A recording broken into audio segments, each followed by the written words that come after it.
बिस्मिल्लाहिर्रहमानिर्रहीम। नाज़रीन, हम इस वीडियो में दो फाइटर के हवाले से बात करते हैं कि पहले फातिमा खातून की शादी सीज़न 6 में किसके साथ होगी, दूसरे के मलहून खातून की एंट्री सीज़न 6 में होगी या नहीं। तो इस मुख्तसर वीडियो को देखने के लिए इस वीडियो को लाइक करें, चैनल को सब्सक्राइब करें। हम अपनी पहली बात की तरफ आते हैं कि फातिमा खातून की शादी किसके साथ है। जैसा कि आप लोग जानते हैं कि सीज़न 5 में औरहान अलाउद्दीन की शादी हमने देख ली है, लेकिन फातिमा की शादी अभी भी बाकी है।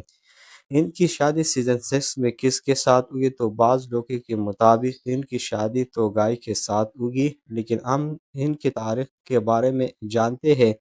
तो इनकी शादी तारीख में यानी फातिमा खातून की शादी तारीख में उस्मान गाजी की किसी और सिपाही से हो गई थी, और हमें सीज़न 6 में इसी तरह से दिखाया जाएगा। दूसरी बात की तरफ आते हैं, खातून सीज़न 6 में होगी या नहीं।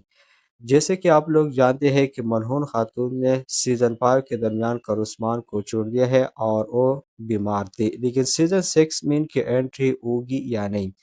तो नए मालूमात के मुताबिक मरहूम खातून का किरदार अदा करने वाला एल्देस चौधरी ने तुर्की फैमिली ड्रामे की तरफ से एक ऑफर दी गई है। तो हो सकता है कि ये सीज़न 6 में नहीं होगी। अगर ये सीज़न 6 में होगी हम मालूमात भी देंगे।